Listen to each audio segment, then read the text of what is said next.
இல்ல இல்ல இப்ப திரு கமலஹாசன் அவர்கள் அப்படி பேசினார். தமிழ் மொழிங்கிறது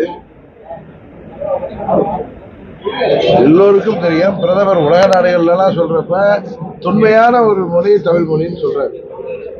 பட் தமிழ் மொழியிலிருந்துதான் மற்ற மொழிகள் உருவாகினது அப்படிங்கிறது வரலாற்றுல பல பழைய இலக்கியங்கள்லையும் தொல்காப்பியத்திலே குறிப்பிட்டிருக்காங்க. பட் சயின்டிபிக்கா அறிவியல் பூர்வமாக ஒரு ப்ரூஃப் இருந்தா இன்னைக்கு கமலஹாசன் போய் கோர்ட்ல கொடுத்துருக்க முடியும்.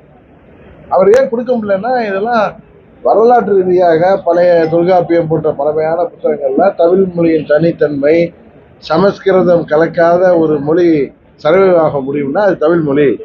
மற்ற மொழிகள்லாம் சமஸ்கிருதத்தை விட்டுட்டு அவங்களால சான்ஸ்கிரிட் இல்லாம அந்த மொழிகள் சர்வைவ் ஆக முடியாது. ஆனால் தமிழ் மொழி தான் அப்படி சர்வே ஆகிட்டு வருதுங்கிறதுலாம் பல்வேறு எடுத்துக்காட்டு தொல்காப்பியத்திலே சொல்லப்பட்டிருக்கு. பட் இது தொன்மையான மொழி என்று எல்லாரும் உணரப்பட்டிருக்கு. அது வரலாற்று ரீதியாக பல பழைய புத்தகங்கள்லயே நம்ம தெரிஞ்சுக்கிறோம். பட் அறிவியல் ரீதியாக இப்ப சிந்து சமவெளி நாகரிகமே திராவிட நாகரிகம் தான் என்று மூத்த ஐஏஎஸ் அதிகாரி ஒரிசாவுடைய தலைமை நிலைய செயலர் இருந்த வரலாற்று ஆய்வாளர் திரு பாலகிருஷ்ணன் அவர்கள் புத்தகம் எழுதியிருக்காரு. அதுல அவரே என்ன சொல்றாரு, இதை சயின்டிபிக்கா ப்ரூவ் பண்றதுக்கான எவிடன்சஸ் நான் எடுத்து கொடுக்குறேன். It has to be proved by science. அந்த ஆதாரம் இருந்தாதான் நம்ம அதை ஒத்துக்க முடியும் அப்படிங்கிறத அவர் யதார்த்தத்தை சொல்லியிருக்காரு. நானும் அதான சொல்றேன். அதுக்காக மத்திய அமைச்சர் சொன்னதை வழிமொழிகிறது இல்லை. உண்மை என்னன்னா, நமது கீழடி ஆராய்ச்சிகள்லாம் நமது மொழியின் தொன்மையை, நமது கலாச்சாரம், பண்பாடு, நமது பகுதியில் எத்தனையோ லட்சம் ஆண்டுகளுக்கு முன்பே இங்கே நாகரிகம் இருந்ததாகவெல்லாம் நாம் சொல்லி வருகிறோம். அதெல்லாம் இப்போதான் கொஞ்சம் கொஞ்சமா அதற்கான சான்றுகளை அறிவியல் பூர்வமா நிரூபிச்சுட்டு வரோம். அது நிரூபித்தால்தான் நம்ம அதுக்கு ஒரு முழு அங்கீகாரம் அதோடைய வயசு, அதோடைய அது எத்தனை வருடத்துக்கு முந்தையது அப்படிங்கிறதுலாம் இருக்குல்ல. சொல்பொருள் கிடைச்சிருக்குன்னா அதோடைய அது எத்தனை ஆண்டுகளுக்கு முந்தையது? 3000 வருஷம் தான் சொல்றான். அது 10,000 வருடத்துக்கு முந்தைய பொருள்கள், இன்னும் லட்சக்கணக்கான ஆண்டுகளுக்கு முந்தைய எத்தனையோ சான்றுகள்லாம் கிடைச்சிருக்கு. இன்னும் அதை உறுதியாக தெரிந்த பிறகுதான் சயின்டிபிக்கா சொல்ல முடியும். சும்மா நம்ம ரெண்டு பேரும் நம்ம மொழி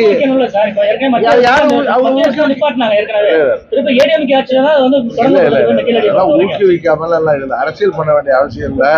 இதுல தமிழ்நாடு அரசாங்கம் தான் முயற்சி செய்து அதுக்கான நிதியை பெற்று பண்ண முடியும். இப்ப 3வது மொழின்னு ஒண்ணு மத்திய அரசாங்கம் ஹிந்தியை சொல்லல. 3வதாக ஒரு மொழியை படிங்க. அதே நேரத்துல தாய்மொழி கல்வி அவசியங்கிறாங்க. ஆனா தமிழ்நாட்டில் இன்றைக்கு யாரெல்லாம் வேணான்னு சொல்றாங்களோ, அது ஆளுங்கட்சியா இருக்கிறவங்க, பிற கட்சிகளை சேர்ந்தவங்க நடத்துற ஸ்கூல்லாம் சிபிஎஸ்இ போர்டில் தான் நடத்துறாங்க. தாய்மொழி கல்வியை அரசு பள்ளிகளில் தான் அது இப்போ நடக்குது. இப்போ சென்ட்ரல் போர்டோ இல்லை மற்ற போர்டுகளில் கிடையாது, ஆப்ஷனால தான் இருக்கு.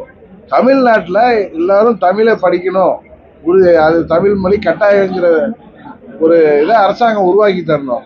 இன்னும் சொல்ல போனா யூனிவர்சிட்டியிலாம் ஆசிரியர்களுக்கு சம்பளம் கொடுக்க கூட வக்கில்லாத ஆட்சியாக நீங்க நடைபெற்றுக் கொண்டிருக்கிறப்ப அதையெல்லாம் சரி செய்து நமது ஆராய்ச்சிகளுக்கான நிதியை எல்லாம் பெற்று செய்து விட்டு நாம் பேசணுமே தவிர என்னுடைய இயலாமையை மறைக்கிறதுக்கு அவரை உதவி செய்யலாம், இவங்க பண்ணலன்னு சொல்றது தவறு என்பதுதான் என்னுடைய கருத்து. இப்ப சென்னை பல்கலைக்கழகத்து ஆசிரியர்கள் மாத சம்பளத்துக்கு கூட போராடி இருக்காங்க. இதுக்கு யார் மத்திய அரசு காரணமா, மாநில அரசு காரணமா, இல்ல சிலோன் கவர்மெண்ட் காரணமா, இல்ல பாகிஸ்தான் அரசு காரணமா? அதை சொல்லுங்க. தமிழ் மொழி எல்லாருக்கும் உணர்வு இருக்கு. பட் நாம் தான் எல்லாரை விட பெரியவர்கள் அப்படின்னு சொல்றதுக்கு நமது மொழி தான் தொன்மையான மொழி என்று பிரதமரே சொல்கிறார். ஆனா நமது மொழி மற்ற மொழிகளுக்கெல்லாம் தாய்மொழி, சகோதர மொழின்னு நான் சொல்லுவேன். எல்லா மொழியும் இதுல இருந்து வந்துச்சு. தென்னின் திராவிட மொழி எல்லாம் அதுக்கான ஆதாரங்களை எடுத்து சொன்னாதான் கோர்ட்டு கொடுக்கலாமே இன்னைக்கு.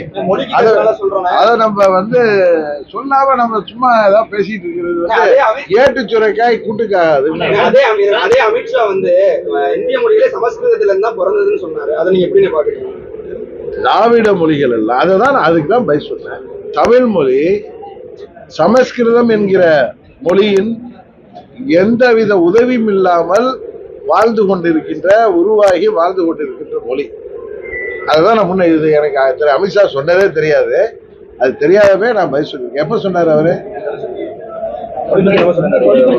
என்னைக்கு அதை நான் கவனிக்க. ஆனா தமிழ் வந்து சான்ஸ்கிரிட்டோட சமஸ்கிருதத்தோட துணையே இல்லாமல் உருவாகி இன்றைய வரை சிறப்பாக செலுத்திக் கொண்டிருக்கின்ற மொழி என்று நான் சொன்னேன். அதுதான் அதுக்கு பாட்டாளி மக்கள் கட்சியில வந்து ஒரு பிரச்சனைங்கும் போது பாரதிய ஜனதா வந்து முன்னெடுத்து அதை ஒருங்கிணைப்பதற்கு பாடுபடுது. ஆடிட்டர் குழுமத்தை பல தடவை பேசி ஒருங்கிணைக்கிறாங்க. அதே போல இப்ப என்டிஏ கூட்டணியில வந்து அதிமுக மாத்தான் சேர்த்து உங்க கட்சியும் இணைந்து இருக்குது. ஆனா வந்து மேடம் சசிகலா தனியா இருக்காங்க, ஓபிஎஸ் தனியா இருக்காங்க. இதை ஒருங்கிணைக்க பிஜேபி ஏன் பாடுபடவில்லை? பாமகனா அவர் தலைவருக்கும் நிறுவனருக்கும் இவங்க கூட்டணியில இருக்கிறவங்களுக்கு பிரச்சனை. இன்றைக்கு கூட்டணியில் இருக்கிற ஒரு கட்சிக்கு பார்லிமெண்ட் தேர்தலில் கூட்டணியில பாஜக தலைமையிலான கூட்டணியில பாமக இருந்தது. அதுல இருக்கிற நிறுவனர் பெரியவர் ராமதாஸுக்கும் அவர் புதல்வர் அன்புமணி ராமதாஸுக்கு ஒரு என்ன சொல்றது ஒரு பிரச்சனை அவங்களுக்குள்ளார. அதை சால்வ் பண்றதுக்கு இன்னொரு கட்சியா பாஜக பயன்படுது. இப்ப தேசிய ஜனநாயக கூட்டணியில திரு பன்னீர்செல்வம் இருந்தப்ப ஏடிஎம்கே கிடையாது. அதை சால்வ் பண்ணுங்கன்னு சொன்னா எப்படி அவங்க பண்ண முடியும்? திரு பன்னீர்செல்வம் ஏற்கனவே எங்கள் கூட்டணியில்